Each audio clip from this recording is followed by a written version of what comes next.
Tanto a abobrinha quanto a berinjela, elas têm muita água. Então eu não gosto de fazer a conserva tradicional, como no caso da conserva de legumes,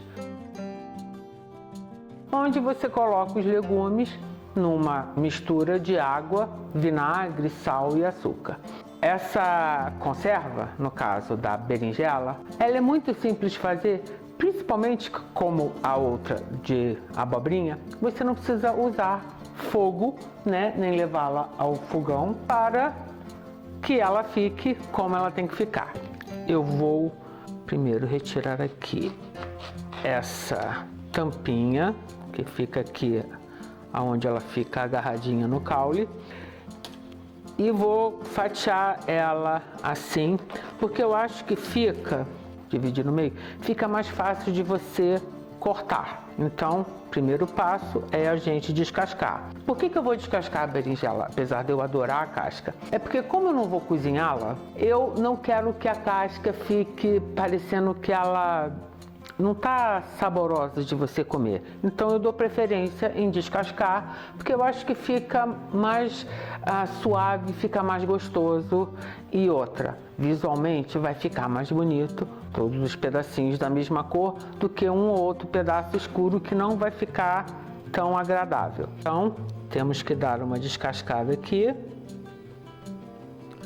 Eu gosto muito de descascar berinjela ou cortar cebola com faca de serra, porque fica mais fácil de você descascar.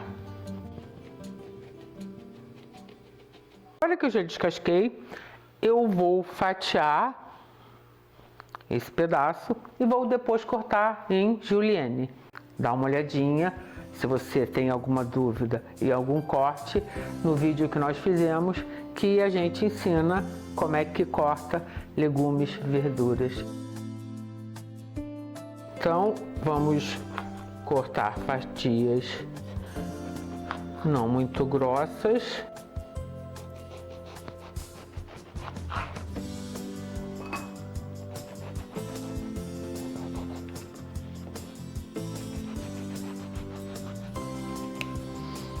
Bom, agora aqui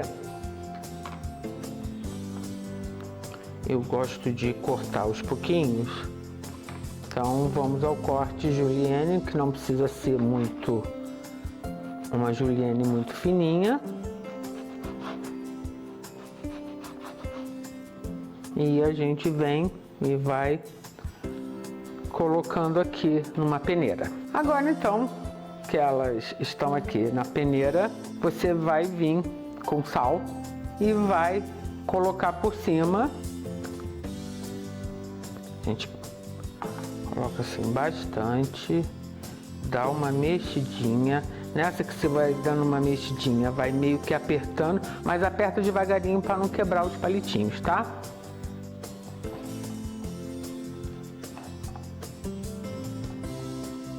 Pronto. Agora aqui, esse sal, ele vai ter duas funções.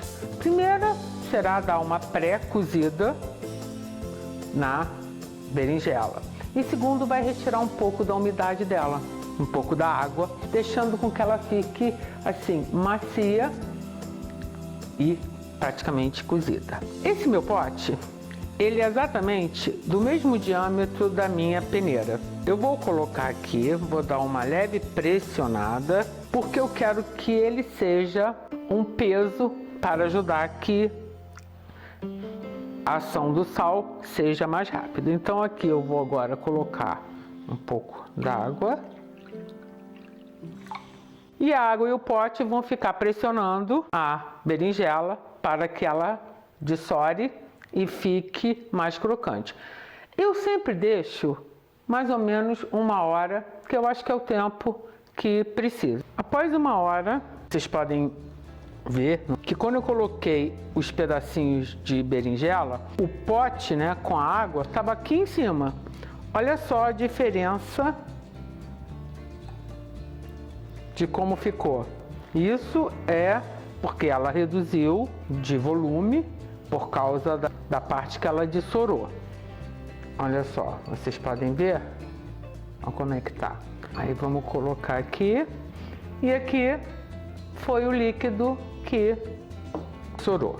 Aqui você olha se ela está ainda molhada, se ainda está pingando. Se ela estiver igual a minha, assim, praticamente sequinha, não tem mais água que sair, né? Agora nós precisamos temperá-la. Eu prefiro temperar num potinho e depois eu gosto de colocar ou no tupperware com tampa ou no potinho de vidro, todos dois bem higienizados, porque essa preparação precisa que você dê tempo para que ela fique marinada e pegue todos os temperos que a gente vai adicionar. Eu normalmente prefiro consumir depois dos 4 dias. Então, no caso, coloca no potinho, leve à geladeira e deixa quietinha lá para ela ir maturando. Mas para misturar, eu prefiro misturar num potinho e depois adicionar no recipiente que ela vai para a geladeira. Eu aqui tenho alho, que eu cortei também em julienne. Olha, eu vou colocar assim. Aqui eu tenho 3 dentes, aqui eu tenho mais um, mas eu acho que esse aqui vai ser um pouquinho demasiado. E cebola, eu tenho meia cebola roxa que eu cortei em meia lua. Você pode também usar, no caso, se você não achar a cebola roxa, a cebola branca. Vou dar uma dica importante para vocês. Caso vocês não gostem muito do sabor nem da cebola, nem do alho, vocês podem colocá-los num pote, cobrir com água quente e deixar alguns minutinhos. Depois você escorre e adiciona na receita. Assim, não só o sabor vai ficar mais suave, como também não vai ficar tão presente, tão picante.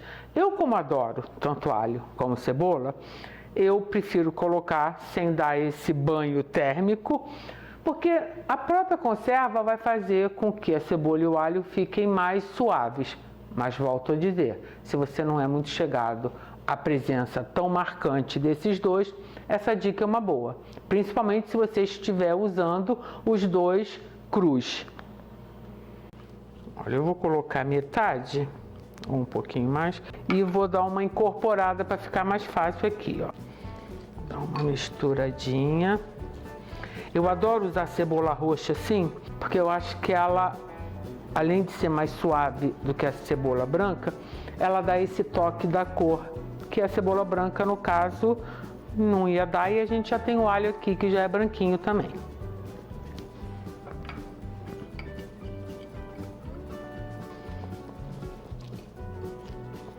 Normalmente, quando a gente utiliza essa técnica de salgar algum legume para que ele cozinhe, e principalmente se o legume tiver muita água, no caso da abobrinha e da berinjela, conforme vai dessorando, né, essa água que vai ficando aqui o sal vai junto. Então, a gente tem que tomar cuidado para, primeiro, ou não ficar muito salgado, se você colocou sal demais na hora dela ficar aqui maturando, como também não colocar sal de menos, que às vezes ele vai embora. Então, antes de temperar, a minha dica é você pegar um pedacinho. Tá macia. Tá bom. Tá bem bom. Já assim. E está bem salgadinha. Então aqui, no caso, eu ia colocar mais sal, mas eu acho que não será necessário. Então, eu só preciso usar agora um ácido cítrico, ou suco de limão, ou um vinagre. Aqui eu optei por vinagre de maçã. Mas você pode usar qualquer vinagre artesanal ou mesmo vinagre industrializado. Se você gosta de fazer alquimias, dá uma olhadinha na nossa playlist de vinagres, que você vai ver que tem uns bem interessantes. E o que é melhor, você sempre utiliza uma parte da fruta ou do ingrediente que você iria jogar fora. Eu vou colocar aproximadamente umas 2 a 3 colheres de sopa. A gente vai colocando aos pouquinhos, vai misturando e vai adequando. A outra estrela dessa receita será o azeite. Então procure um azeite de boa qualidade e você vai colocar bastante para que ele ajude a conservar e fazer com que essa mistura vire realmente uma conserva. Ó, vou colocar uma quantidade bem generosa para poder dar uma pele incorporada aqui. Essa conserva é uma das minhas preferidas. Eu gosto muito de fazer quando eu já sei que alguém vem aqui para minha casa. Eu faço com uma antecedência, né, para ela poder maturar bem, e sirvo com torradinhas. Dependendo, podem ser torradinhas simples de pão francês, então de pão árabe. E para terminar, eu vou colocar um pouco de orégano desidratado. Mas você pode colocar manjericão, salsa, cebolinha, tomilho, tanto desidratado quanto fresco. Eu nesse ponto, eu prefiro colocar desidratado, porque normalmente quando você utiliza esses temperos in natura, eles têm muita água. Então pode ser que com o tempo de maturação e depois, né, você deixando mais tempo maturando, eles possam ajudar a que venha mofar. E a erva desidratada já não vai ter esse problema, mas não deixando o saborzinho tomar conta da delícia. Aqui eu vou deixar a gosto. Uma colher de sobremesa eu acho que está de bom tamanho. Aí você dá uma misturada. E temos aqui uma conserva de berinjela. Na hora de colocar no pote, assim, você alisa bem para que o tempero cubra todos os pedacinhos.